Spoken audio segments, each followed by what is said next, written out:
नमो सिद्धाणं नमो आयर्याणं नमो अध्यायाणं नमो लोय सौसाहुणं दुर्लभ गुरुमुख सेवचन दुर्लभ गुरु मुस्कान दुर्लभ गुरु आशीष है दुर्लभ गुरु से ज्ञान दुर्लभ से दुर्लभ रहा गुरु गरिमा गुणगान गुरु आज्ञा पूर्ण पले दुर्लभतम यह जान। बोलिए पंच परमेष्टि भगवान की जगत पूजा आचार्य प्रवर गुरुवर विद्यासागर जी महाराज की आचार्य प्रभु समय सागर जी महाराज की।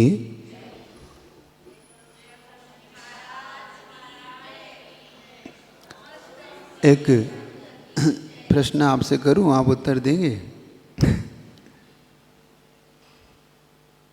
जिनालय की महत्ता क्यों है? आप में से कौन बता सकता है? जिनालय का इतना महत्व क्यों होता है? इतना महत्वपूर्ण स्थान जिनालय को क्यों दिया जाता है? आपको क्या लगता है कि ये जिनालय का इतना ज़्यादा जो शास्त्रों में वर्णन आता है? क्योंकि कहते हैं कि जब भरत चक्रवर्ती के सामने प्रसंग आया, जब आदिनाथ भगवान को मोक्ष हो गया और मोक्ष जाने के बाद भरत चक्रवर्ती को बड़ा अंदर ही अंदर पीड़ा हो रही थी कि अब मुझे कौन संबोधेगा, मुझे अब प्रभु के दर्शन कहाँ होंगे, क्योंकि अब भगवान अनंत काल के लिए मोक्ष चले गए, अब मुझे इनके दर्शन दुर्लभ है। तो वो खूब आकुलित हुआ, आंखों से आंसू बहने लगे, खूब ज़्यादा, मतलब उन्हें इतनी ज़्यादा पीड़ा हो रही थी। तो उन्हें गणधर परमेष्टि से पूछा कि आप ये बताएं मैं क्या करूं, मैं अभी तक अपने आप को कुछ समझ ही नहीं पा रहा हूं कि मैं कैसे रहूंगा, क्या करूंगा।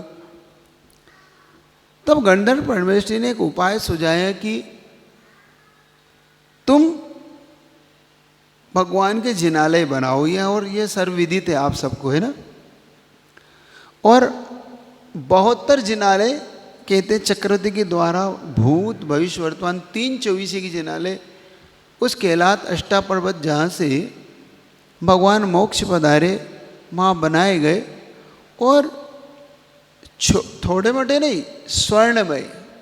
कहते हैं कि भरत चक्रवर्ती ने अपनी संपदा का जो सदुपयोग किया, वो सबसे सुंदर सदुपयोग किया स्वर्णमय जिनालय बना के।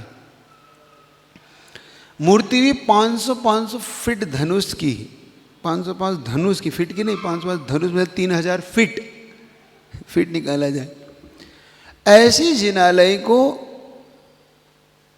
आखिर क्यों इतना महत्व दिया गया? आप में से अब बताओ। गौतम स्वामी कह देते कोई बात नहीं भैया, अब नहीं हो रहे भगवान के दर्शन, कोई बात नहीं, एक मूर्ति कहीं भी रख लो, काम चला लो। अच्छा, भरत चक्रवर्ती अपने घर में भी रख सकता था? नहीं रख सकता था। तो उसे चैत्यालय जिनालय बनाने की जरूरत क्यों थी? क्यों थी? अब जल्दी आप माइक में से कोई तो बता दो आप में से, इतना तो आप समझते ही होंगे। हाँ, माइक देना जरा, और जरा ये रखा, इधर रखा सही, हाँ ये रखा। तो अच्छा, ये भी आप लोग जानते हैं, सुनी सुनी चर्चाओं से अलग थोड़ा सा कुछ अपना भी विचारधारा बनाना। हाँ चलिए।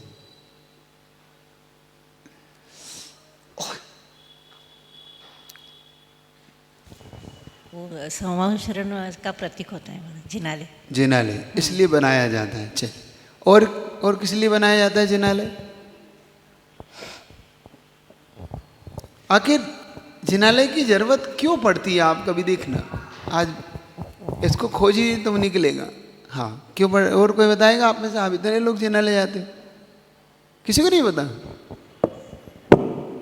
क्यों पुरुष वाले में किसी को नहीं पता कि जिनालय की जरूरत क्यों पड़ती है? कि बताना नहीं चाहते आप लोग, या शर्म आ रही है, या डर लग रहा है? क्या लग रहा है?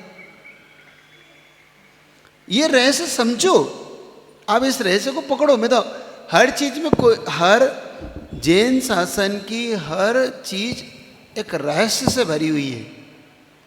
इसके पीछे छुपा हुआ रहस्य तो पकड़ो कि आखिर इतने बड़े बड़े जिनालय की क्या जरूरत पड़ी, क्यों क्यों जरूरत पड़ी? देव आप में से कोई बताएगा? आप में से अरे हिम्मत करके बताओ ना, डर क्यों रहे हो? हाँ देव माइक देव कि कुछ नहीं, भगवान के इतना ही कह दो कि भगवान के लिए बनाना था, तो भगवान कहाँ बैठते इसलिए बना दिया मंदिर। महाराज जी, कर्मों की निर्जरा और गुणों की प्राप्ति के लिए। कर्मों की निर्जरा और गुणों की प्राप्ति। गुणों की। हाँ ये कुछ तो उत्तर दो मुझे, कम से कम मन में जो आ रहा है विचार, ताकि तब तो आपको समझ में आएगा कि क्या है उसका। हाँ और कोई बताएगा आप में से? नहीं बताएगा, क्योंकि आप मतलब या तो हम इतना अज्ञान है हमारे पास कि हमने आज तक इसके बारे में सोचा ही नहीं। या तो हम तो सिर्फ परंपरा से चलने वाले लोग हैं, हमें कहा चले जाओ तो चले गए, आ जाओ तो आ जाओ, हमें क्या लेना देना, क्यों बनाए, क्या बनाया, बनाया होगा, है ना? ऐसे कुछ है ना, हमें क्या मतलब महाराज जी, बनाया होगा। भगवान की जरूरत होगी, भगवान कहाँ बैठते, तो भगवान मंदिर बना दिया। अब हमारे लिए कोई स्थान मिल जाता, कुछ लोग का मानना है कि हम एक हो जाते इसलिए जिनालय बना दिया, है ना? कुछ लोग का ये भी मान्यता है कि समाज कम से कम इस बहाने एक हो जाती, मिल लेती, एक दूसरे से हम मिल लेते, इसलिए जिनालय बना। क्या है हमारे जिनालय के पीछे का रीजन? क्या है? इतना बड़ा हेतु क्या दिया? कभी इस पर ध्यान नहीं जाता हमका। इतने बड़े बड़े 200, 300, 400 करोड़ रुपए लग जाता है बड़े बड़े जिनाले जब बनते ना। 100 एकड़ जमीनों में, 50 एकड़ जमीनों में उनको ढाला जाता है, बनाया जाता है। ये जिनालय भगवान के लिए नहीं, ये जिनालय भक्ति के लिए होता है। क्योंकि ओरिजिनल भगवान तो अपने चले गए। हमारा अगर कहीं से समाधान निकलता है तो इन जिनालयों से निकलता है। कल आपसे एक बात कही थी कि गंधोदक जरूर लाना चाहिए। देखना क्यों लाना चाहिए वो? अगर जिनालय नहीं हो, मूर्ति नहीं हो और वहाँ की ऊर्जा एनर्जी का सोर्स नहीं हो तो हम कहाँ से लाएंगे? पहली बात एक चीज। दूसरी बात, और ये मैं नहीं कह रहा हूँ, ये स्वयं आदिनाथ भगवान स्वयं अपने जब उनका ओरिजिनल संबोधन लगा, जब इसकी चर्चा उन्होंने की, जब भरत चक्रवर्ती को 16 सपना आए और सारे अशुभ सपना आए, पंचम काल को लेके आए थे, सारे स्वप्न आए, सारे अशुभ, एक से बढ़ के एक अशुभ सपना आए। कभी आपको भी अशुभ सपना आते? आ जाते ना? तो देखो समस्या आती है तो समाधान कहाँ से निकल के आता है, इसको देखो। जब उन्हें 16 सपना आए तो उन्होंने भगवान के सामने बात रखी समुद्र जाके कि भगवान मुझे ऐसे सपने क्यों आए? तो उन्होंने कहा कि हे भरत चक्रवर्ती, पंचम काल में ये धर्म, चूँकि हुंडा शर्पणी काल है, इसलिए धर्म का बड़ा विचित्र रूप हो जाएगा। सारी शासन व्यवस्थाएं भंग हो जाएंगी, मर्यादाओं का लंघन होगा, साधु अलग अलग मत मतांतरों में बट जाएंगे। सारे उन्होंने 16 स्वप्नों में सारे रहस्य खोले, एक से बढ़ के एक। धर्मात्मा सिर्फ ऊपरी ऊपरी धर्म करेंगे, भीतर से विछल कपट मायाचारी होगी, दिखावा होगा। ये सारी चीज़ जब उन्होंने खोली उसके अंदर 16 स्वप्न, कभी आप पढ़ना भरत चक्रवर्ती के, तो चक्रवर्ती घबरा उठा कि भगवान इसके लिए मैं कुछ कर सकता हूँ। तब वहाँ कहा कि हे चक्रवर्ती, तू तीर्थ क्षेत्रों पे जा और उनकी महाशांति धारा करके उसका गंधोदक बना, भगवान का गंधोदक बनाओ, तब ये शांत होगा। थोड़ा सा, अब उस समय तो नहीं होगा, लेकिन आज उसका फल तो अपन देख ही रहे हैं। सपन बिल्कुल है एकदम क्या ओरिजिनल होने लगे ना, सब सपने बिल्कुल सच होने लगे ना, उसका प्रभाव दिखने लगा ना हमारे ऊपर, सबके ऊपर। ये उस पंचम काल का ही प्रभाव नहीं है, उस सपनों के फलदान वहां पे हो रहा है। तब वहां पे चक्रवर्ती सारी जगहों पे, जिनालयों पे जाके, क्षेत्र पे जाके उन जिनालयों की महाशांति धारा अभिषेक करता है। क्या करता है? महाशांति महाअभिषेक करता है वो, और वहां से गंधों तक लाता है। आप लोग के लिए यहाँ से समझना एक बात को कि संसार में जब भी हमारे ऊपर कोई संकट, हमारे ऊपर कोई भी बाधा आए, तो हमारे लिए समाधान एक ही चीज़ है, भगवान का गंधोदक, भगवान की शांति धारा। भगवान की उस गंधोदक को प्रतिदिन अपने घरों में लाना सीखो, जरा समझो। और वह चीज़ अगर हम ले आए, हम शांति के लिए ना जाने क्या क्या किस किस प्रकार के मिथ्या कार्य करते हो, तो आप जानो। करते हो? कुछ नहीं करते? कुछ करते हैं उल्टे सीधे काम, टोना टोटका तंत्र मंत्र न जाने क्या क्या करते हो? नहीं करते, बिल्कुल नहीं करते, कोई नहीं करते। बहुत अच्छा है, आप लोग तो बड़े समझदार हो। कहीं भटकते भी तो नहीं? नहीं, हम नहीं भटके। चलो बहुत अच्छा, ना भटकन है ना अटकन है, बहुत अच्छा है, ऐसा ही होना चाहिए। समाधान यहीं से निकलेगा।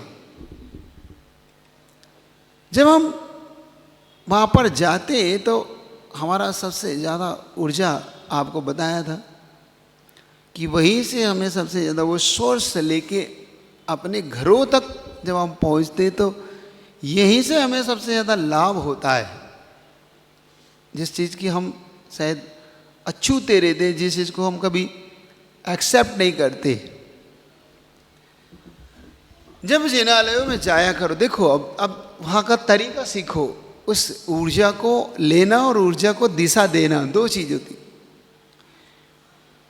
दो पक्ष हैं। एक पक्ष में आपने कहा कि आध्यात्मिक पक्ष है, और एक पक्ष होता है जब हम उसका लौकिक पक्ष देखते हैं।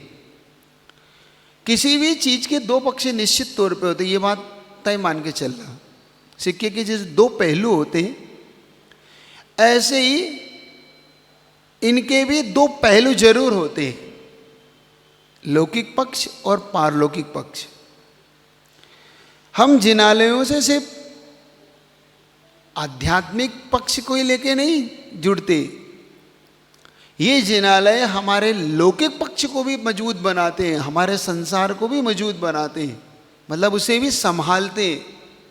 ये बात हमारे दिमाग में शायद या तो हम इसको समझते नहीं है, इसलिए कुछ भी करने लग जाते। ये निश्चित तौर पे इसके दोनों पक्ष मान के चलना, कभी भी एक पक्ष से कभी मत देखना इसको। जिन धर्म की यही तो खासियत है, नमोकार मंत्र की, पंच परमेष्टि की, यही सबसे बड़ी विशेषता है कि ये सिर्फ हमारा परलोक ही नहीं सुधारता, वो ई लोक भी सुधारता है। ई लोक और परलोक दोनों को सुधारता है। ये सबसे बड़ी शक्ति है तो पंच परमेष्टि में ही है ये शक्ति। इन जिनालयों से ये शक्ति हमें वरदान प्राप्त होता है, समझ रहे हो? और एक और कहूँ तो ये जिनालय अभिशाप भी इतने ही है होता है ना, जितना बड़ा बिजनेस होता है उतना बड़ा प्रॉफिट होता है, तो उतना ही बड़ा होता है ना। जितना बड़ा बिजनेस में जितना बड़ा होता है, जितना बड़ा प्रॉफिट होगा। अच्छा मान लो एक ठेला चलाने वाला हो जिस पे सब्जी बेचता हो, उसको अगर मान लो घाटा लगे तो कितना घाटा लगेगा? क्यों? 2000, 5000, 10,000। एक किराने वाला हो तो उसको कितना घाटा लगेगा? लाख 2-4 लाख। एक कपड़े वाला हो तो कितना लगेगा? 10-20 लाख। और एक सोने चांदी वाला हो तो, और एक हीरे का व्यापारी हो तो है ना, खोका करोड़ों में। और कभी कभी तो मामला भी साफ हो सकता है ना, सब कुछ उतना ही आता है वैसे ही जाता है। होता है कि नहीं होता है? होता है ना। इसका मतलब जितना बड़ा बिजनेस होता है उतना बड़ा उसमें प्रॉफिट और लॉस होता है। इसका मतलब ये हुआ कि जिसके जैसे देवता होते हैं, जिसका जैसा इष्ट होता है, उस इष्ट के चरणों में उतना ही बड़ा पुण्य का प्रॉफिट भी होता है, उतना ही पाप का बंध भी होता है। सुन रहे कि नहीं? यह बात पकड़ना कि ये जहां पर हम जा रहे हैं, जिस जिनालय में हम जा रहे हैं, वो जिनालय ऊर्जा का केंद्र भी है। तो वहीं से अगर घाटा लगा ना, समझ रहे हो? जिन बिंब की महिमा समझते हो? जिन बिंब महिमा, उन्होंने कहा जिन बिंब अगर आपको तिरा सकता है तो आपने अगर गलती की तो डुबो भी सकता है। होता है कि नहीं? समझ रहे हो? अंजन चोर जैसे लोग क्यों डूब गए? और जो ब्रह्मदत्त जैसे क्यों डूब गए? चक्रवर्ती जैसे डूब गए ना, ब्रह्मदत्त डूब गए, शुभोम चक्रवर्ती डूब गए, क्योंकि उन्होंने नमोकार मंत्र का क्या किया था। इसीलिए तो कहता हूं कि क्या नमोकार मंत्र तिराता ही है कि डुबोता भी है? क्यों? नमोकार मंत्र तिराता ही कि डुबोता भी है? तिराता एकांत नियम नहीं है ना, और डुबो भी देता है। ये जिनालय बड़े संभल के जाने के हैं। ये कभी अभिशप्त भी हो सकते हैं आपके लिए। निधत्तित निकाचित कर्म बंद यहीं से होता है। सुन रहे हो कि नहीं? तो बड़ी सावधानी, तो ये सावधानी आपको रखना है, लेकिन डरना नहीं है इसका मतलब। कुछ लोग अरे फिर महाराज जी हम तो इसीलिए तो जिनालय नहीं जाते है ना, इसीलिए महाराज मंदिर जाने का झंझट ही नहीं करते, कोई पाप ही नहीं बनना चाहिए, ऐसा है? नहीं, ऐसा नहीं करो। ये तो उल्टी रीत हो जाएगी कि भाई सावधानी की अपन और इतने गहरे असावधान हो गए कि हम बिल्कुल ही असावधान हो गए। नहीं, ये नहीं करना हमें। अब जिनालयों के बड़ी उससे जाना है और वहाँ से अब क्या लाना है ये समझना, ये समझो। ये वरदान आपको दे सकते हैं, वरदानी है। तो जब भरत चक्रवर्ती ने जिनालयों की भक्ति की और अंदर तक लाया, इसके साथ साथ एक चीज़ और चीज़ समझना है यहाँ से, हम जिनालय से और क्या ला सकते हैं। अच्छा, हम और क्या क्या ला सकते हैं जिनालय से? गंदे तक तो आप ले जाते ही हैं, है ना। अब और क्या ले जा सकते हैं हम जिनालयों से? महाराज आज तक तो यही सुना है कि जिनालयों से कुछ नहीं ले जाना चाहिए क्योंकि निर्माल्य का दोष लगता है? क्या ले जाना चाहिए? Positive energy. हाँ ठीक, वो तो एक अगम्य शक्ति हो गई जो हमारे साथ जाती है। और कुछ ऐसी चीज भी ले जा सकते हैं जो हमारे साथ है।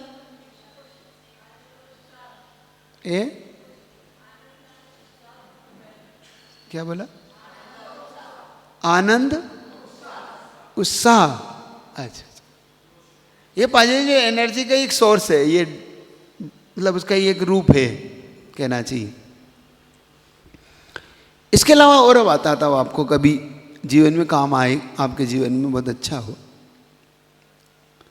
कभी जीवन में मंगल करना हो, कभी आपको लगता है कि हमारे जीवन में मांगलिक हो, ये मंगल क्रिया का सबसे बड़ा सोर्स है वो। लेकिन वो होता है जब पूजन करते हो, जब हम कुछ करते हो, हमने भगवान का अभिषेक शांति द्वारा की हो, तब हमने कुछ किया हो, तब हमारे लिए वो मंगल करने वाला होता है, वो मांगलिक चीज होती है। देखना वो मांगलिक क्या है कि हम सबसे ज़्यादा मंगल करते हैं। ये मंगल का सबसे बड़ा स्वरूप है। यहाँ पे जब हम मंगल करने लग जाते हैं तो हमारे लिए मांगलिक कैसे करना। मान लो कि हमारे घर से कोई पढ़ने जा रहा है, तो सबसे अच्छा मंगल करने का स्वरूप क्या है। मान लो आप तीर्थ यात्रा पे जा रहे हैं, मान लो आप घर का मंगल करना चाहते हैं, कोई चीज़ के लिए आप ओपनिंग करना चाहते हैं, कुछ भी, तो आप कहीं भटकने की ज़रूरत नहीं है। हमारे पास खुद के पास इतना बड़ा सोर्स है, हम क्यों कहीं भटकते हैं। हम क्या करते हैं, किसी एक पंडित के पास जाएंगे, है ना, उस पंडित के पास जाके हम लोग फिर 11,000 21,000 का तिलक करेंगे। मैंने एक जगह देखा, जगह का नाम नहीं बता रहा, वहाँ पे एक व्यक्ति गाड़ी लेके आया, गाड़ी होगी तम 10-20 लाख, 30-40 लगी भी होगी। जब वो गाड़ी लेके आया तो वो पंडित जी को, जैन मंदिर के पंडित की बता रहा हूँ, वो पंडित जी को उसने कहा कि पंडित जी मुहूर्त करना है। मैंने कहा हो जाएगा। पंडित जी ने जो चावल लिए, एक केसर ली, उसमें तिलक करा, कुछ आधे जो भी उनके मंत्र होंगे उन्होंने मंत्र मारे, फिर उन्होंने मंदिर के वहाँ ले जाके एक यज्ञ कर दिया। मैंने कहा भाई इस गाड़ी के लिए यज्ञ होता होगा।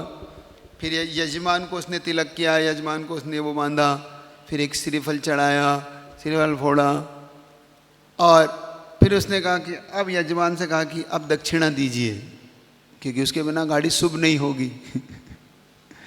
अब भैया यजमान तो यजमान है, देने को तैयार हो जाते कि नहीं आप लोग। हम 50 लाख की गाड़ी लाएं, 1 करोड़ की गाड़ी लाएं, तो आपके लिए 10-20 हज़ार 30-40 हज़ार क्या मायने रखता है। रखता है कोई मायने? रखता है? नहीं रखता। रखता है? नहीं रखता। तो मैंने कहा यजमान के सामने, हाँ ले आइए, क्या देंगे आप। यजमान ने गड्डी निकाली, पहले 2,000 5,000, उसने कहा नहीं साहब कम से कम 11,000 तो लगेंगे, इतनी बड़ी पूजा करी है मैंने, और कहेंगे तो एक हवन और करूँगा लेकिन 21,000 लगेंगे। मतलब पूजा बढ़ती जाएगी और पेमेंट। देखो हमारी अज्ञानता कितनी है कि हम इसकी जगह अगर थोड़ा सा दूसरा आप स्वरूप कर लेते, खुद ही कर लेते ना, तो तुम्हें जरूरत ही नहीं थी।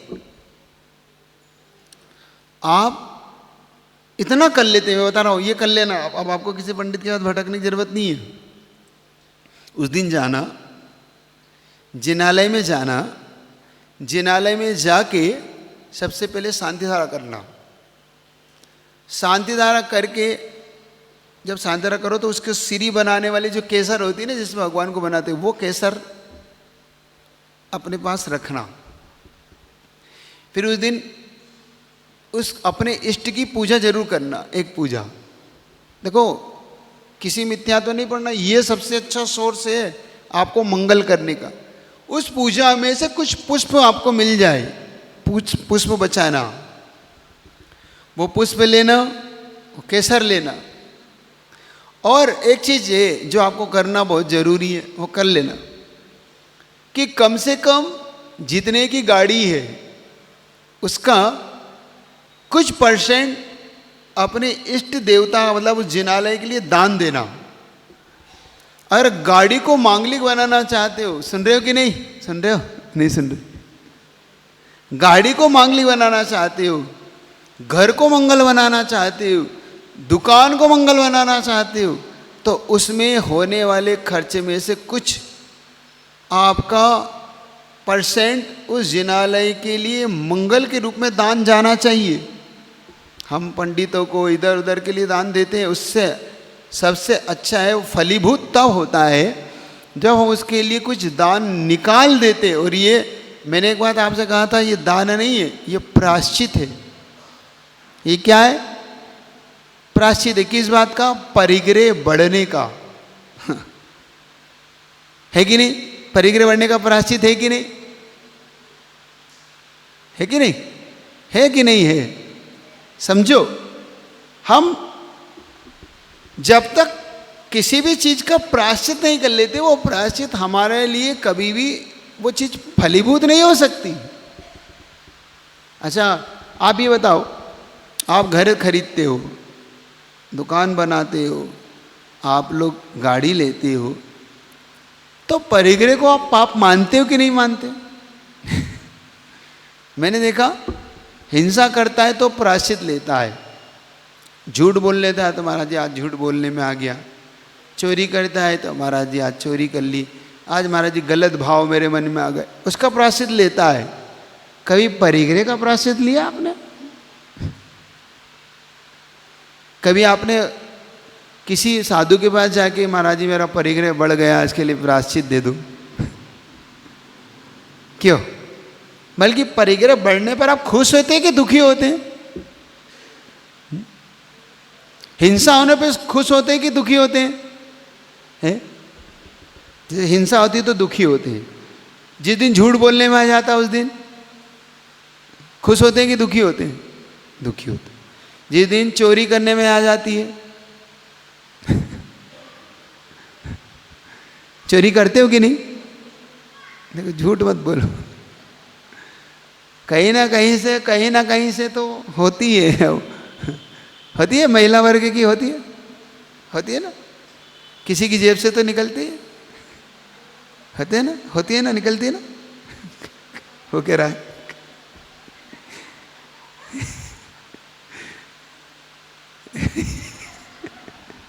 देखो भाई, घर जाके विवाद ना हो जाए। हाँ, नहीं वो नहीं कह रहा, वो तो कुछ नहीं।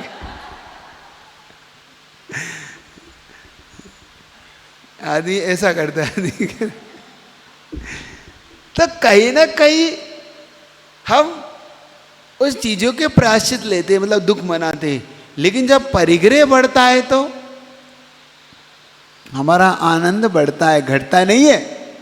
समझो, जबकि हमें इसका प्रायश्चित लेना चाहिए कि मेरा परिग्रह बढ़ गया, तो वो जो हम वहाँ देते हैं वो दान नहीं है, वो प्रायश्चित है। पहले से ही प्रायश्चित कर लीजिए कि हाँ भगवान क्या करूँ, मैं श्रावक हूँ, तो श्रावक होने के कारण मैं अब पैदल नहीं आ जा सकता, इसलिए गाड़ी लेता हूँ। क्या करूँ, मुझे तीर्थ वंदना का विकल्प होता है ना, तो मैं पैदल नहीं जा सकता। मैं भगवान की स्तुति भक्ति करना चाहता हूँ, जिनालय जाना चाहता हूँ, वंदना करना चाहता हूँ, गुरु की वंदना करना चाहता हूँ, तो मैं अपने काम के लिए इन गाड़ी को लेता हूँ, तो अब गाड़ी का प्रायश्चित कर रहा हूँ, तो मैंने उस परिग्रह का प्रायश्चित है। तो इसका मतलब है अगर वो परिग्रह भी फलीभूत होता है तो उसके प्रति भी आपका कुछ ना कुछ दान होना चाहिए। माता रही आपको? फिर आप जो केसर है उससे अब स्वस्तिक बनाइए उस गाड़ी पे, और बनाने का तरीका आप पहले सीखिए। कभी किसी भी उंगली से बना दिया, कभी आड़ा तिरछा बना दिया, करते रहते नहीं।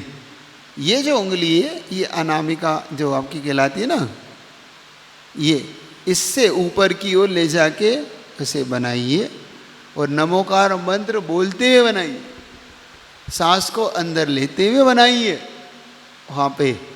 और जो शेषाक्षत है उन शेषाक्षतकों से अब मंगलाष्टक पढ़िए, उन मंगलाष्टक से उस पर आप पुष्प का छेपन करिए। इजी है, क्यों किसी की इंतजार करते हो? और सबसे पहले उस गाड़ी से कोई सिद्ध क्षेत्र या अतिशय क्षेत्र की वंदना करिए। उस गाड़ी को पापकारी के लिए मत ले आइए पहली बार कि चलो अब पार्टी, आज चलो पिक्चर देखने चलते हैं, आज नई गाड़ी खरीदी, चलो आज गार्डन घूमने चलते हैं, चलो आज और कहीं घूमने चलते हैं। नहीं, उस गाड़ी से सबसे पहले वंदना करिए। उस कहीं पर घर हो तो सबसे पहले उस जगह पर मंगल कार्य करिए, पाप के कार्य बाद में करिए। समझ रहे हो कि नहीं? ये होता है मंगल करने का तरीका। तो जब आप जिनालय जाते हैं तो वहाँ तो जो शेषाक्षत और जो कैसर होती है वो सबसे ज़्यादा मांगलिक होती है आपकी। अब गंधोदक, केसर और आपका शेषाक्षत, अब ये 3 चीज़ याद रहेगी आपको। अब आपको किसी पंडित को बुलाने की ज़रूरत है? अब खुद आप पंडित हो, खुद विद्वान हो, करिए मंगल। जैसे मंगलाष्टक तो कर लीजिए। मंगलाष्टक हर जैनी को मंगलाष्टक मुखाग्र होना चाहिए। 8 ही तो पद है, अष्टक है ना 8 करते। तो आप अपने जीवन में एक चीज़ याद रख लीजिए, अरिहंतो भगवंत इंद्र महिता सिद्धाश्च सिद्धीश्वरा आचार्य जिन शासनोन्नति करा पूज्य उपाध्यायिका श्री सिद्धांत सुपाठका मुनिवरा रत्नत्रयाराधका पंचेते परमेष्टिना जिन प्रत्यय कुर्वन्तु ते मंगलम प्रतिदिनम कुर्वन्तु ते। कुर्वन्तु में अब बताओ, इतनी सा श्लोक याद करने में कोई दिक्कत है? आप कर लोगे? अब याद कर लोगे? और एक और चीज़ कहूँ आपसे, आप लोग है ना, एक जिन भारती पुस्तक है, अच्छी है, उसको जरूर बुला लूँ। क्योंकि मैंने यहाँ की पुस्तकों में देखा सब अस्त व्यस्त है, कुछ इधर है कुछ उधर है। वहाँ पे उन्होंने एक ही जगह पे सारी चीज़ उन्होंने अच्छे संग्रह किया। बाकी पुस्तकों में कभी शांतिहारा नहीं मिलती, किसी पुस्तक में अभिषेक पाठ नहीं मिलता, किसी पुस्तक में मंगलाष्टक नहीं मिलता, किसी पुस्तक में विधि नहीं मिलती। उसमें वेल अप टू डेट विधि दी हुई, सब बहुत अच्छी पुस्तक लगी। तो कभी भी कोई भी अभी उधर जाए आपके यहाँ तो मंगवा लो, बहुत अच्छी पुस्तक है। या फिर आप उसको कहीं से भी उपलब्ध, जिन भारती के नाम से वो उपलब्ध, 2-4-10 पुस्तक तो यहाँ ला के रख लो। क्योंकि मैंने देखा कि एक भी जिनवाणी मुझे नहीं दिखती है, सबके घर घर में है ना, मंदिर में है जिन भारती है। 2-4 पुस्तकें मंगवा के रख तो लो, कभी कोई विधि सीखना हो तो आप उससे सीख सकते हो। तो ये चीज हर जैनी बच्चे बच्चे को आना चाहिए। अब एक और चीज सबसे महत्वपूर्ण है जो जिनालय में करना चाहिए आप लोग को। जिनालय से जब हम रिटर्न आते हैं, देखो मैंने कहा ना, जिनालय जाने की विधि से ज़्यादा महत्वपूर्ण होती है जिनालय से आने की विधि। आने की विधि सबसे ज़्यादा महत्वपूर्ण है। एक तो खाली हाथ कभी मत आओ, मतलब गंधोदक लेके, शेषाक्षत कभी जरूरत पड़ जाए, कभी केसर, जिसकी ज़रूरत जैसे आपको लगे, हर समय की जरूरत, लेकिन गंधोदक तो हम ले जा ही सकते हैं अपने। दूसरा सबसे बड़ी बात, जब हम जिनालयों से रिटर्न हो तो उन जिनालयों में अपने इष्ट या अपने पंच परमेष्ट के प्रति आभार जरूर व्यक्त हो। क्या? हे भगवान, मैं आपके श्री चरणों का आभारी हूँ। अब आपको प्राकृत संस्कृत कुछ नहीं आता, जो आता वैसा कर लो, कोई बात नहीं, ठीक है। तो ये चीज़ आपको आना चाहिए। कितने लोग जब जिनालय से आप आते हैं तो भगवान का आभार मान के आते हैं, मतलब हम कृतज्ञ है ना, हम भगवान का आभार भी नहीं मानते। जो लोग अपने से श्रेष्ठ जन पुरुषों का आभार नहीं मानते वो कृतज्ञ कहलाते। कृतज्ञ जानते हो? और कृतज्ञों को कभी कोई चीज़ नहीं फलती, ऐसा कहते। हम जिनालय क्यों नहीं फलते? हम लोग को हमें जिनालय क्यों नहीं फलता? समझ में आ रहा है? क्योंकि हमने जिस उपकारी का उपकार स्वीकार नहीं किया, उपकारी के प्रति आभार व्यक्त नहीं किया, वो चीज़ कभी नहीं फलेगी। देख लेना आप जीवन में, चाहे आप अपने बड़े पुरुषों का, बड़े लोगों का, उनका भी आभार मत मानो। देखो जीवन में बहुत जल्दी आप डाउनफॉल में जाओगे। आपको एक चीज़ बताता हूँ, एक जनरल चीज़ बताता हूँ आपको, जो शायद लोक मूर्ता में आप लोग उसे करते तो हैं, लेकिन करते जैसे देखो आप, बहुत से लोग दुकान बंद करते हैं, दुकान खोलते तो वहाँ डेली को ऐसे छूते हैं, पता है? देखा आपने? जब कोई घर में से आप जाते हैं कहीं जाते तो उस ताले को करते। कुछ लोग शाम को संध्या वंदन करते हैं तो लाइट चालू करके ऐसे ऐसे करते हैं। कुछ लोग भोजन पे बैठते हैं तब ऐसे हाथ जोड़ते हैं। ये क्रिया किसी विशेष चीज को लेकर की जा रही थी, लेकिन ये हमारी मूर्ता में परिवर्तित हो गई। एक्चुअली में ये एक आभार व्यक्त करने का एक तरीका था। उसने, वो कोई मंदिर नहीं है, दुकान कोई मंदिर नहीं था, लेकिन दुकान के प्रति उसका आभार व्यक्त कर रहा था कि ये मेरे पेट भरने का, मेरे परिवार के लालन पालन का ये साधन है, इसलिए मैं इसका आभार मानता हूँ। वो कोई धर्म मान के नहीं करने की चीज़ थी, लेकिन उसको हमने मूर्ता में देखा देखी। ताला के प्रति कोई आभार, वहाँ पे कोई वो नहीं था, वो अचेतन व्यक्ति का भी आभार था कि कम से कम देखो मेरे इसकी रक्षा, मैं तो नहीं, कम से कम यही करेगा। जब संध्या वंदन करता था तो क्यों आभार मानता था, क्यों हाथ जोड़े उसने कि ये भगवान अंधकार से मुझे प्रकाश दे रहा है, ये इसका आभार है। हर चीज के प्रति आभार छुपा रहा है, क्योंकि आचार्य उमा स्वामी महाराज ने हर चीज का उपकार माना।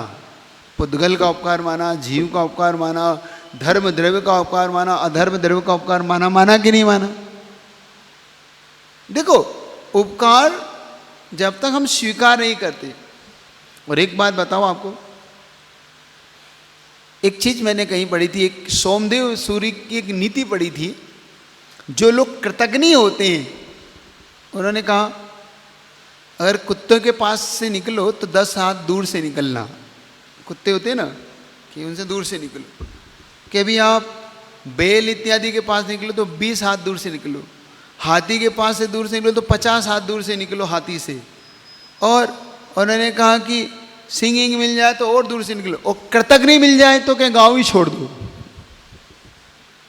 कृतज्ञ जानते, जो उपकार स्वीकार नहीं करते, उन्होंने कहा उनके लिए उनके तो नगर ही छोड़ दो, उनके आसपास भी मत रहो। कृतज्ञ इतना खतरनाक होता है। बात आ रही सोच? तो उपकार मानना सीखो।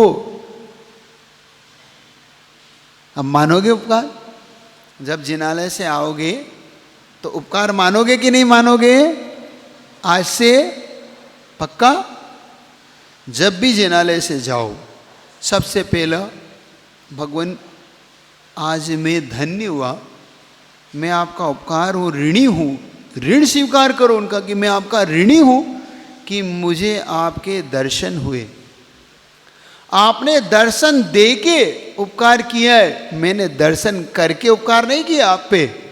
अच्छा, भगवान पे आपने उपकार किया कि भगवान ने आप पे उपकार किया? नहीं महाराज, हमने किया। ये तो भगवान के दर्शन कौन करता हो? तो हमें जो भगवान के दर्शन कर रहे हैं, वरना भगवान को कौन देखने वाला होता है ना? जो अभिषेक करते उनको लगता होगा मैं नहीं होता तो भगवान आपको कोई पूछता भी नहीं, कोई निलाने वाला नहीं मिलता आपको। आप ऐसे ही होता है ना? हाँ, कह सकता है भक्त है, ध्यान रखना धूल ही धूल लग जाती है आप पे। वो तो मैं हूँ जो आपके ऊपर इतना जल डाल के साफ सुथरा करके रखा है ना? ऐसे है ना? जब आप महिला वर्ग अर्घ्य चढ़ाता है तो हमारा भगवान ध्यान रखना मैं अर्घ्य चढ़ा रही हूँ आपको, कोई अर्घ्य नहीं चढ़ाता आपको। क्यों? आपने उपकार किया कि उनने उपकार किया हम पे? पहले ये तो बता दो।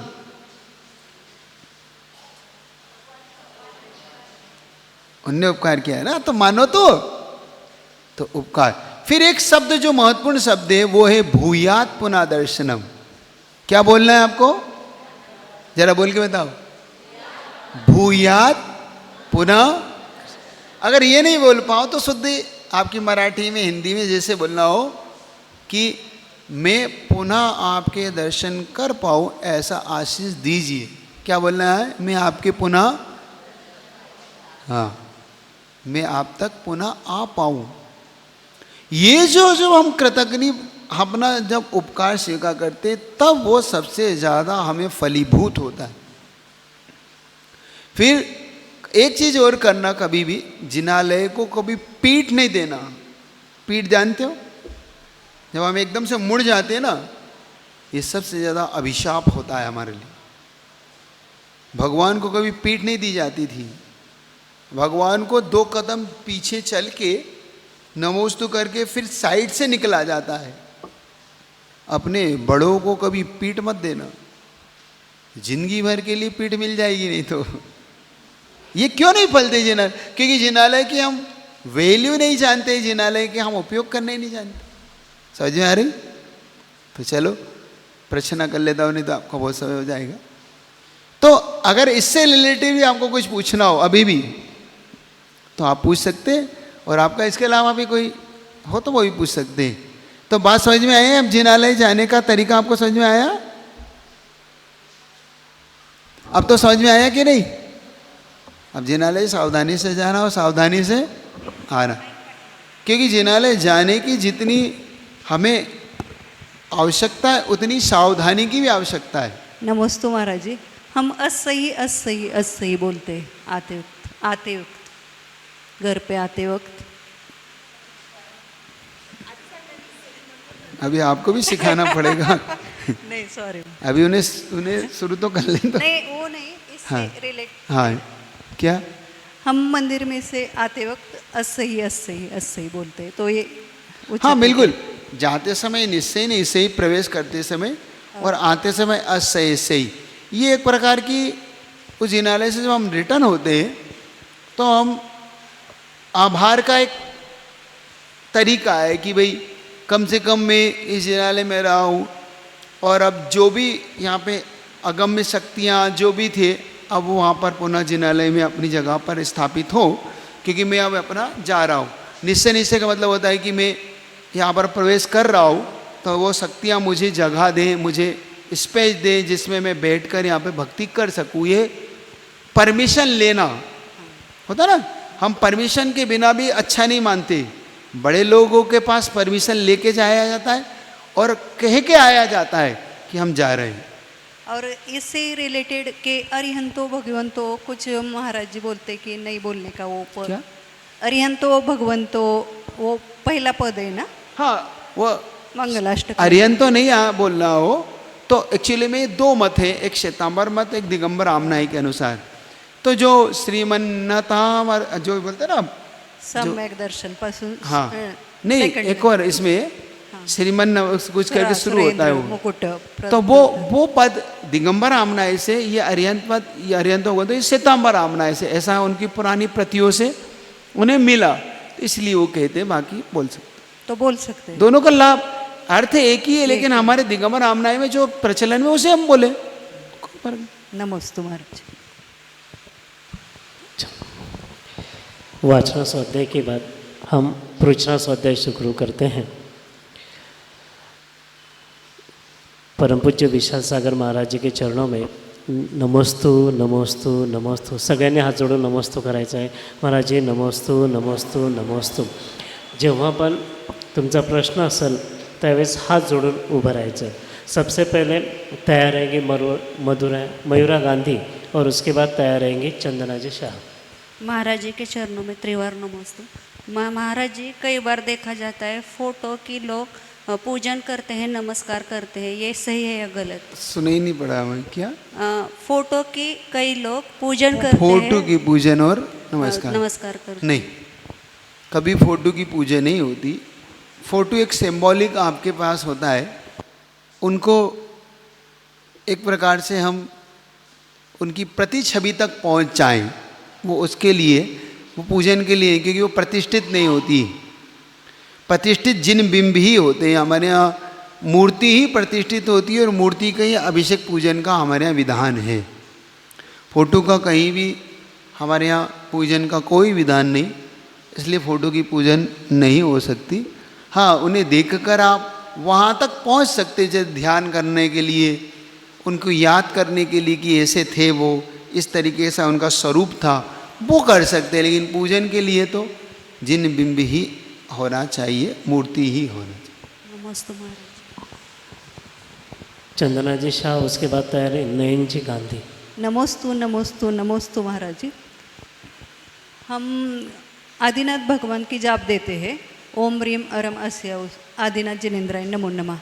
तो क्या हम उस वक्त जो हमने जो भी प्रतिमाएं आदिनाथ भगवान की देखी है उनको याद करते हैं प्रत्येक मंत्र, लेकिन कुंडलपुर की बड़े बाबा का मंत्र अलग है और सांगानेरी वाले बाबा का मंत्र अलग है, तो वो मंत्र देते वक्त हम उन्हीं को याद करना चाहिए? देखो, ये मैटर ऐसा है, हम जब जिसे हमने अपना स्वरूप में ढाला है, आप चाहे मुनीश्वरनाथ भगवान को याद कर लें, बड़े बाबा को याद कर लें, सांगानेर के आदिनाथ भगवान को याद, किसी को भी याद कर लें, उस मंत्र में आप उसकी प्रति छवि ला सकते हैं। इसमें कोई बुराई नहीं, कोई दिक्कत नहीं। आपको लगता है कि बड़े बाबा को तो बड़े बाबा को, मंत्र कुछ भी हो, हम पे डिपेंड करता है कि उन्हें हम कैसा ढालते हैं। जरूर है कि मुनीश्वरनाथ भगवान हमें आदिनाथ की जगह काम नहीं कर सकते, ये हमारा भ्रम है। हम किसी भी मूर्ति में आप किसी भी भगवान को ढूंढ सकते हैं। भक्त में तो वो क्षमता है, अरे पत्थर से भगवान पैदा कर लेता है, भक्त में तो वो है। तो मूर्ति में उसे कोई भी मूर्ति, कोई भी दिक्कत नहीं, कहीं भी भगवान में हम उनकी अपनी आस्था इतनी गहरी होना चाहिए कि हम उससे उस जिना बिंब में उस मूर्ति को ला सकें। ठीक है, कोई दिक्कत। तुम्हारा एक ऑनलाइन प्रश्न, उसके बाद तैयार रहेंगे नयन भाभी। भावे जैन राजस्थान से पूछ रहे हैं, नमस्ते महाराज जी, पारसनाथ भगवान ने ऐसे कौन से कर्म किए थे कि उनके जीवन में इतने कष्ट सहे और इतना तप किया, पुण्य के बाद भी? शॉर्टकट में करो, कोई भी प्रश्न शॉर्टकट, ज़्यादा बड़ा नहीं करो। पार्श्वनाथ भगवान ने जितना भी उपसर्ग सहा, जितना भी कष्ट सहा, एक चीज़ तो तय है, कार्य हुआ है तो इसके पीछे कारण जरूर होगा। कार्य अगर हो रहा है तो कारण जरूर छिपा हुआ है, वो हमारे सामने प्रकट हो चाहे ना हो। इसका मतलब है कि पार्श्वनाथ भगवान के पूर्व भवों में कुछ ऐसा तो घटित हुआ है जिसके कारण ये सब कष्ट और उपसर्ग भगवान को झेलना पड़े। लेकिन ये भी बात उतनी ही सच है कि इन्हीं और उपसर्ग कष्टों को जब वो समता से सहन गए तो आज हम सबके इष्ट और पूज्य बन गए और हम सबके संकटों को दूर करने वाले बन गए। ये बात देखना, संकटों को वही दूर कर सकता है जो संकटों को झेलता है, उपसर्ग को वही दूर करता है जो उपसर्ग को झेलता है। इसीलिए हम उन्हें क्या कहते हैं, उपसर्ग हर पार्श्वनाथ, है ना, है? विघ्न हर कहें, उपसर्ग हर कहें, चिंतामणि कहें, सबसे ज़्यादा अगर विशेषण मिले हैं तो पार्श्वनाथ भगवान को मिले। सबसे ज़्यादा विशेषण, किसी भगवान को इतने विशेषण नहीं है। और सबसे ज़्यादा पूरे भारत में अगर मूर्ति है तो पार्श्वनाथ भगवान की ही मूर्ति सबसे ज़्यादा मूर्ति मिलेगी। आप मूल नायक के रूप में, इस रूप में कोई ऐसा जिनालय नहीं जहाँ पार्श्वनाथ की मूर्ति ना हो। तो उनका संकट झेलने का भी वही लाभ मिला। संकट आया है तो कोई ना कोई संकट उनके जीवन का कोई कारण तो रहा होगा, वो हमारे चाहे प्रकट हो चाहे ना हो। नयन भाभी गांधी, उसके बाद तैयार है पार्थ दोषी। नमस्तु नमस्तु नमस्तु गुरुदेव। मेरा एक प्रश्न है, चौके में किन किन लोगों को आहार बनाना, खाना बनाना और आहार देना वर्ज्य है? वर्ज्य है। हाँ। जो कौड़ी कुष्ठी हो, जिन्हें समाज ने बहिष्कृत कर दिया हो, जिनके लिए कोई बीमारी ऐसी हो गई हो या सूतक पातक लगा हो, जो अधिकार क्षेत्र जिसे नहीं हो, जैसे कि जैन के अलावा जो अन्य ऐसे कुछ ऐसे वर्ग होते हैं जिनको अधिकार नहीं है आहार दान, वो लोग इस चौकों में आहार दान के लिए वर्ज्य है। और बाहर बैठ के फल वगैरह सब्जी वगैरह कट कर सकते जब वर्जी है तो फिर वो सब्जी बनाने नहीं बनाने का क्या तरीका तुक है? बारीक काम करें, वो पोछा लगा ले, वो और कुछ कर ले और कुछ कर ले, वो कर सकते हैं। बाकी उसके और चौके में ऐसा भी सुनने में आता है ब्लड, जिन्होंने ब्लड लिया है। नहीं, मेरे ऐसा कहीं सुनने में नहीं आया, ना मैंने कहीं आगम में इसको पढ़ा, न ऐसा नहीं। ये सब अपनी खुद की निजी धारणा है, उस निजी धारणा को मैं आगम नहीं मानता। व्यक्ति की अपनी निजी धारणाएं हो सकती कि ब्लड चढ़ा इसलिए हम आहार नहीं लेते, किसी संघ की ये परंपरा हो सकती कि वो संघ उसे आहारदान में नहीं लेता हो, ये उसकी अपनी परंपराएं हो सकती, उसके लिए मैं निषेध नहीं करता। लेकिन मैंने जो गुरुदेव से समझा और सीखा उसमें कहीं भी इस तरीके की परंपरा हमारे मुझे सुनने में समझ में नहीं आई कि जिनको ब्लड चढ़ा हो या कुछ हुआ हो या ऑपरेशन हुए हो, जैसे कि हार्ट का ऑपरेशन, ये आहारदान नहीं दे सकते, ऐसा कहीं भी मेरे पढ़ने में या कहीं सुनने में नहीं आया। तो मैं उसे वर्जित नहीं करता, हम लोग तो आहार लेता हूँ। पार्थ दोषी, उसके बाद तैयार रहेंगे मंदार शाह। नमोस्तु गुरुदेव। मेरे 2 प्रश्न हैं। पहला प्रश्न ये है कि सूतक का अर्थ क्या होता है, और दूसरा प्रश्न ये है कि शाम को मंदिर जी में प्रदक्षिणा क्यों नहीं कर सकते। सूतक का मीनिंग होता है जो हमें मोह के कारण या अति मोह के कारण हमें जो लगता है, विशेष तौर से जैसे कभी जन्म होता है या किसी का मरण होता है, तो विशेष तौर से हमें उस क्रियाओं को, धार्मिक क्रियाओं के लिए जो स्पर्श करने वाली क्रियाओं को रोक दिया जाता है कि भाई आपके यहाँ पे अभी इस तरीके का गम हुआ है या इस तरीके की बहुत ज़्यादा वृद्धि हुई है ना। तो उसके सूतक पातक का नाम, जैसे अशुद्धियाँ हो जाती पहले घर में भी, क्योंकि पहले जब जन्म होता तो घरों में ही होता था, तो उसके कारण घर में बहुत सारी अशुद्धियाँ होती थी। बाद में मरण भी होता था तो इस तरीके के पहले बहुत ज़्यादा उनको दुख हो रहा है, शोक हो रहा है, तो कुछ इस तरीके की सामाजिक प्रावधान बनाए गए हैं। इतना मैं स्पष्ट कहना चाहता हूँ, आगम में इसका कहीं कोई वर्णन नहीं है, सिर्फ सूतक शब्द का वर्णन है।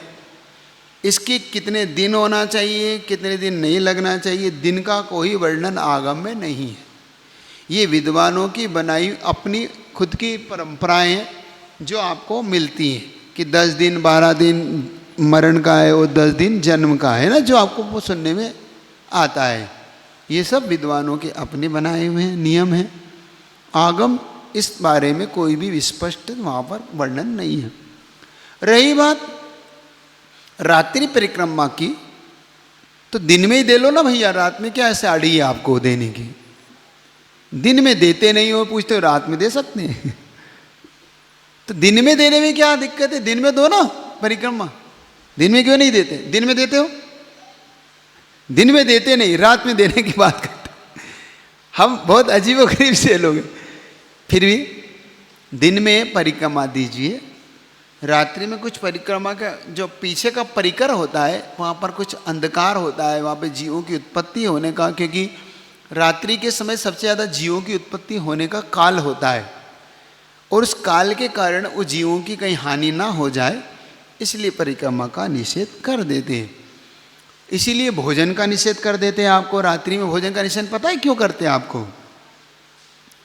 सुनिए आप उसके बारे में, तो आपको ये परिक्रमा से इससे समझ में आएगा। रात्रि में मुख्य तौर से भोजन का निषेध इसलिए करते हैं अपने यहाँ पर कि सूर्य की जो अल्ट्रावायलेट किरणें होती हैं, उन किरणों के कारण त्रस्त जीवों की उत्पत्ति नहीं होती थी अपने यहाँ पर दिन में। और जैसे ही सूर्य अस्त होता है तो अल्ट्रावायलेट किरणें जैसे ही हमारी समाप्ति, वैसे ही आपके यहाँ पर त्रस्त जीवों की छोटे छोटे, इतने छोटे होते कि आपके दिखाई नहीं देते, आपके दृष्टि का नेत्र का विषय नहीं बनते, इसीलिए वो इतने उत्पन्न हो जाते हैं कि आप उसका भोजन करना आपके लिए अभिशाप हो जाता है। और जब फिर अन्न होता है, अन्न में तो और ज़्यादा उत्पत्ति होने लगती है, इसीलिए रात्रि भोजन भी नहीं करते हमारे, इसीलिए रात्रि परिक्रमा नहीं देते, रात्रि भोजन नहीं करते। कम से कम पहले आपके जो पूर्वज होते थे वो कम से कम चलना फिरना ये सब करते थे। उसका मुख्य कारण यही था कि वो पापों से बचने के लिए इस प्रक्रिया को अपनाते। मंदार शाह, उसके बाद तैयार रहेंगे तृप्ति भाभी जी कोठारी। नमस्ते गुरु भगवान। मेरा प्रश्न ये है कि आप जो बता रहे थे कि अपन नई गाड़ी लेते तो कोई पंडित से पूजा कराते हैं, इसका आपने शॉर्ट फॉर्म बताया। तो मेरा प्रश्न ये है कि अपन नया घर लेते हैं तो घर प्रवेश के लिए भी वो पंडित जी बोलते हैं उसकी पूजा करो, हवन करना पड़ता है, तो उसकी भी प्रक्रिया क्या है और क्या करना चाहिए? बहुत अच्छा। हमें किसी भी मिथ्यात्व में पढ़ने की ज़रूरत नहीं है। कुछ चीज़ें आपकी पहले निषेधात्मक बताऊंगा, फिर विधि परक बताता हूँ। कुछ लोग घरों में अपने भगवान को ले जाते हैं और वहाँ शांति विधान इत्यादि करके फिर भगवान को ले आते हैं। ये कभी गलती मत करना। कभी भी अपने घरों में मतलब वहाँ से जिनालय से भगवान ले गए, वहाँ पूजा कर ली, फिर ले आए, ये कभी गलती मत करो। क्योंकि अगर एक बार वो घर बन गया तो एक तो भगवान प्रवेश करना फिर उनका निकलना दोनों ही दुश्वार है। यंत्र भी नहीं, कुछ नहीं। आप मत करिए ऐसा काम। किसी भी पंडित को बुलाकर किसी ने कुछ बांध दिया, किसी ने कुछ बांध दिया, किसी ने काली मटकी, किसी ने लाल मटकी, किसी ने उल्टी कुछ, ये सब बात का मत करिए। सबसे सीधी और सरल प्रक्रिया जैन शासन में दी हुई है, उसे समझिए। आपको अगर घर प्रवेश करना है, देखो भाई इसको आवाज़, गृह प्रवेश अगर आपको करना है तो सबसे सरल उपाय और सबसे सटीक उपाय बता रहा हूँ। आप जिनालय जाइए, जिस दिन आपका मुहूर्त है, आपको लगता है कि ये दिन मेरा प्रवेश का है, उस दिन आप जिनालय में जाके विधान करिए। कोई भी विधान, चाहे शांति विधान करिए, कल्याण मंदिर करिए, भक्तांबर करिए, जो आपको आपके लिए सूट करता है कि भाई ये मुझे विधान कर। उस दिन घर से एक पंचमेवा भर के कलश तैयार करिए, मांगलिक कलश खुद तैयार करिए अपने घर में। उस कलश का चांदी का कलश हो, जो आपके घर में कभी कभी मंगल रूप में आया हो, वो भी चल जाएगा। आपने कहीं आपके घर में आता है ना, कहीं चतुर्मास कलश होते हैं या कोई किसी विधान के कलश, उनको ले लें। उनको साफ करके अंदर से बढ़िया उसमें पंचमेवा भरिए, ऊपर से एक श्रीफल लगाइए, उसे मांगलिक तैयार करिए। उसमें सवा आप चांदी के कुछ भी एक स्वस्तिक मांगलिक ये डाल लीजिए और उस कलश को बड़ी आनंद पूर्वक आप ले जाइए जिनालय में। फिर जिनालय में विधान करिए, विधान के कोने में उसे रखिए, दीप प्रज्वलन करिए, फिर अच्छी शांति धारा करिए। फिर विधान के पूर्वक शांति धारा करके जो आप केसर बची, वो जो शेषाक्षत बचा, वो मांगलिक कलश बड़ी गाजा वाजा के साथ आप आइए। अगर नहीं है तो अपने मित्रों के साथ बढ़िया मंगल करते हुए, महिला जो आपके घर में हो, मांगलिक महिला हो, उन महिलाओं को साथ उस कलश को लेके बड़े आनंद पूर्वक फिर जिस घर में प्रवेश करना उस घर में आप प्रवेश करिए, निश्चय के। और बता ही दिया कि घर फलीभूत होना चाहता है तो उसके प्रति दान करिए, प्रायश्चित के रूप में कि हे भगवान, मैंने इतने करोड़ का बंगला बनाया तो इतने करोड़ में से कुछ तो अधिकार। अच्छा एक बताओ, सही बता दो, मैं आपसे पूछना चाहता हूँ, अगर 1 रुपया हमें प्रॉफिट होता है तो उसमें से भगवान का कितना हमें दे देना चाहिए? 1 पैसा, 2 पैसा, 3 पैसा, 4 पैसा, 5 पैसा, कितने देना चाहिए? मंदार तुम बता दो, वो तय कर देता हूँ आज। 9%। 9 मेरा लकी नंबर है। 9 पैसे? हाँ, मैं तो 9% आपका मतलब आपका वो गुड लक अंक है क्या? गुड अंक है, लकी अंक है, कोई बात नहीं। 9 पैसे तो तय मान लो, मतलब आज से हम कुछ भी खरीदेंगे, कुछ भी खरीदेंगे तो उसमें 9 पैसा दान जाएगा हमारा, है ना? जाएगा ना बंदा? महाराज जी, आपने बोला जो भी कमाई करेंगे, प्रॉफिट करेंगे, उसमें से 9% जाएगा। अब जैसे 1 करोड़ का बंगला बनाया तो प्रॉफिट में से ही तो बनाया होगा। चलो धीरे धीरे करके कर लेना, मैं ये नहीं कह रहा हूं कि आज ही दान दो, लेकिन कम से कम वो 9 पैसे का तो दान होना चाहिए ना, कि भाई धीरे धीरे करके हम देंगे, लेकिन दीजिए। अब 50 लाख की गाड़ी खरीदी अपन ने तो कितना दान होना चाहिए? देखो, हम भगवान के लिए कुछ नहीं देना चाहते और आशीर्वाद पूरा लेना चाहते, तो ये दान फिर मंगल करिए, फिर उसको शेषाक्षत को मंगलाष्टक पूर्वक पूरे घर में निक्षेपित करिए। फिर उस मांगलिक कलश को नैऋत्य या ईशान कोण में स्थापित करिए। उस घर में प्रथम आप आदि पौन घंटे का नमोकार मंत्र या भक्तांबर का कोई पाठ करिए। अपने इष्ट मित्रों के साथ वहाँ पे कुछ व्यंजन भोजन जो भी आपको करना वो विधि कर सकते हैं बड़े मंगल रूप में गाजे बाजे के साथ। और इस प्रकार की ये एक सरल और सहज मांगलिक विधि है। अब इसमें कुछ भी नहीं, आप चाहें तो वंदरमाल लगाइए। सबसे अच्छा होता है जो हमारे अष्ट मंगल होते हैं ना, उन अष्ट मंगल का एक वंदरवार बनाइए। कभी भी आपके घर को नज़र नहीं लग सकती। आप नज़र लगने के लिए टोटका करते हैं ना आप, है ना। कोई काली मटकी टांगता है, कोई टायर टांगता है, कोई काला धागा बांधता है, कोई काली पुतली बांधता है, कोई नींबू बांधता है, कोई 7.5 नींबू, कोई 7.5 मिर्ची, क्या क्या आप। तो सबसे अच्छा ही मंगल करिए ना, एक ध्वजा लगाइए नैऋत्य में, उसकी ध्वजा लगाइए, केसरिया ध्वजा हो, उसकी भी डिजाइन है पूरी, उस पर स्वस्तिक हो। अब ये इससे ज़्यादा मंगल आपका अमंगल हो ही नहीं सकता। आप करिए तो ये सबसे सरल और सहज विधि जैन आगम में है। अब बताओ इसमें क्या दिक्कत है? कोई दिक्कत है? हम इतना घबराहट, इतनी कैसे करें, क्या करें, किससे पूछे, कुछ नहीं करना। ये विधि नोट कर लो दिमाग में, ठीक है जी। इसका शॉर्टकट नहीं है क्या? इसका भी शॉर्टकट चाहिए। देखो भाई महाराज जी, मेरा प्रश्न ये था कि हम तो, आप बोल रहे गृह प्रवेश करेंगे, हम वहीं पे ही रहते हैं अभी, समझो, और एक घर लिया है आपने। आपकी आवाज गूंज रही है, थोड़ा सा नीचे करके बोलो तो आ जाएगी। हाँ आप बोलो। हेलो, थोड़ा सा हेलो। हाँ आ रही है, लेकिन थोड़ा सा वहाँ आपके कहीं उसके स्पीकर के आसपास हो रहा है। हाँ इधर का। हाँ अब बोलो। महाराज जी, मैं इसलिए पूछ रहा था कि अभी जैसे हम हमारे घर में ही रह रहे, हम कोई गृह प्रवेश नहीं कर रहे। तो इसको व्यवस्थित कर दो ना।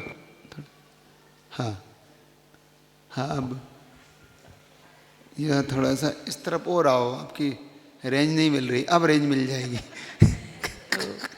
अब रेंज में हो। हाँ गृह प्रवेश नहीं कर रहे, लेकिन कभी कभी हम इन्वेस्टमेंट के दौर से या किसी और मकसद से घर लेते, वहाँ पे आप रहने नहीं वाले, लेकिन कभी रहने गए या कोई, इसलिए नहीं तो आपका मंगल नहीं हो, जो रहने जाए उसका मंगल तो हो जाए कम से कम। अपन उदार भाव रखें, हम अपनी विधि से करें। जब हम पहली बार हमारी दुकान, हमारा मकान, जो कुछ भी ऑफिस कुछ भी बन रहा है, या मान लो प्लाट है, प्लाट को लेके भी हम कोई बना रहे हैं, उसको हम इन्वेस्टमेंट के तौर बना रहे हैं, हम उसको किराए से देना चाहते हैं, लेकिन पहली विधि जैन शासन से ही करिए, क्योंकि उसे देंगे तो वो अपने अनुसार करेगा। तो वो काम हमें नहीं करके अपने अनुसार कर लो, तो हमें आदि तो चीज़ हमारे दिमाग के फितूर आए खत्म हो जाएंगे। ठीक है ना। नमस्ते गुरु भगवान। है? विधान करोगे काहे से? या तो भगवान ले जाओगे तो दिक्कत में, तो दोनों में दिक्कत है ना। सबसे अच्छा है भगवान जिनालय, बस। तृप्ति भाभी जी कोठारी, उसके बाद तैयार रहेंगे नीलम भाभी जी कोठारी। नमोस्तु महाराज जी, नमोस्तु नमोस्तु। महाराज जी, नई गाड़ी लाते हैं, उसकी पूजा करने से हम मिथ्यात्व में चले जाएंगे? नहीं, कोई ने कह दिया मिथ्यात्व। पूजन क्यों कर रहे हो आप? उसकी धर्म मान के कर रहे हैं कि मंगल मान के कर रहे हैं? सगुन मान के कर रहे हैं कि धर्म मान के कर रहे हैं? धर्म मान के नहीं करेंगे हमारे, धर्म मान के नहीं करेंगे। मैं पूछता हूँ, नदी में नहाना मिथ्यात्व है? मिथ्यात्व तो पूजा धर्म के हिसाब से करेंगे तो मिथ्यात्व होगा। अरे धर्म के हिसाब से तो और अच्छा है, नदी में अधर्म के हिसाब से करोगे क्या पूजा? मैं आपसे पूछता हूँ, लोक मूढ़ता में एक नदी स्नान आता है, हाँ, तो नदी में नहाना मिथ्यात्व है, लोक मूढ़ता है। कब लोक मूढ़ता है? जब धर्म मान के वो नहाता है कि इस नदी में नहाने से मेरे पाप धुलेंगे, उसको लोक मूढ़ता कहा है। स्नान करने को लोक मूढ़ता नहीं कहा है। लोग नदी में नहाते, मान लो कोई सम्यक दृष्टि नदी में नहाता है कि नहीं नहाता है, तो लोक मूढ़ता तो नहीं है। एक बात, कोई वस्तु की अगर मंगल करता है तो धर्म मान के नहीं करता, वो लौकिक मांगलिक है। हमारे दो मंगल है, एक पारलौकिक मांगलिक, एक होता है लौकिक मांगलिक। तो लौकिक मांगलिक में कोई बुराई नहीं है उसको, तो मंगल करने में कहाँ बुराई है उसकी, लेकिन धर्म मान के ना करे, वो उसे पारलौकिक लौकिक मांग के करे। और कौन अपना मंगल चाहता है? तो धर्म के हिसाब से ही तो होगा ना वो। हम अन्य मतों के मतांतर से हम क्यों करेंगे? हम मिथ्यात्व तो तब होगा जब हम अलग अपने जिन शासन को छोड़ के अलग विधि से करेंगे, तो हम उस मिथ्यात्व में क्यों पड़ेंगे? ये बात है। नमोस्तु महाराज जी, नमोस्तु। नीलम बाबी जी कोठारी, उसके बाद रहेंगे इतना ही प्रज्वल रख लो शाह। बस। हाँ, नमोस्तु गुरुदेव, नमोस्तु नमोस्तु नमोस्तु। मेरी जिज्ञासा यह है कि गुरुदेव, जब मुझे कोई शारीरिक पीड़ा होती है तो मेरा मन बहुत व्याकुल होता है। उस समय पूजा सामायिक प्रतिक्रमण में जरा सा ही मन नहीं लगता, जो कि वो कंपल्शंस है प्रतिक्रमण और सामायिक हमारे लिए। उस समय मैं क्या करूं? कैसे अपने मन को आर्त ध्यान से बचाऊं? देखो, ये तो आपके साथ है क्या, साधुओं के साथ भी हो जाता है। साधुओं के जीवन में भी कष्ट आते हैं, उनके जीवन में भी इस तरीके के रोग आ जाते हैं, तब भी वो सम्य भाव समता भाव से उसे सहन करते हैं। तो आपसे अगर प्रतिक्रमण सामायिक में अगर उस समय आकुलता हो रही है, आप करते चले जाएं, शांति से धीरे धीरे करें, लेकिन करें जरूर। आपसे नहीं हो रही तो किसी साधर्मी से सुन लें कि भैया मैं नहीं बोल पा रहा हूँ, आप शांति से मुझे सुना दें, तो वो आपको सुना देगा। और उसे दोनों हाथ जोड़ के सुने शांति से, ये कर ले, तो यही आपका धर्म ध्यान है। इसमें आकुलता मत करिए, क्योंकि आकुलता को दूर करने के लिए हमने धर्म को धारण किया है, ना कि आकुलता के लिए। ये बात जरूर है कि अपने व्रतों के प्रति आता तो है भाव, और आना भी चाहिए कि मेरे व्रत कैसे निर्दोष पल जाएं, ये भाव। तो ये भाव अच्छे भाव हैं, लेकिन किसी साधर्मी का सपोर्ट लेके उसे पूरे कर सकते। आज के अंतिम जिज्ञासा प्रज्वल जी शाह।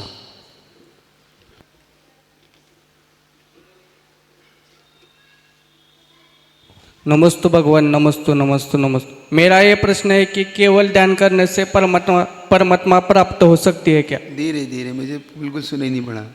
केवल ध्यान प्राप्त करने से परमात्मा प्राप्त हो सकती है क्या? वो खुद ही परमात्मा बन जाता है जो केवल ज्ञान प्राप्त कर लेता है, उसे प्राप्त नहीं होते। जिन शासन की यही तो महिमा है। जिन शासन को परमात्मा प्राप्त नहीं करता, वो परमात्मा खुद बन जाता है, ये जिन शासन की महिमा है। उसे परमात्मा प्राप्त नहीं करना पड़ता, उसे खुद परमात्मा बनना होता है। परमात्मा हमारे लिए वो जलता हुआ दीपक है, और हम वो बुझे हुए दीपक हैं। जब परमात्मा हमें मिलता है, तो परमात्मा मिलने से हमारा बुझा हुआ दीपक उस जले हुए दीपक की शरण में जाके जैसे जल जाता है, वैसे ही परमात्मा के पास जाके हम परमात्मा बन जाते हैं। ये हमें लाभ होता है परमात्मा का। तो केवल ज्ञान जिनको हो जाता है, वो स्वयं परमात्मा बन जाता है। अरिहंत परमात्मा उसी को कहते हैं हमारे यहाँ, जिनको केवल ज्ञान की प्राप्ति हो जाती है। ठीक है, इतना ही रखता हूँ। शंका समाधान। और महाराज जी का आज तक हमने केवल मंदिर में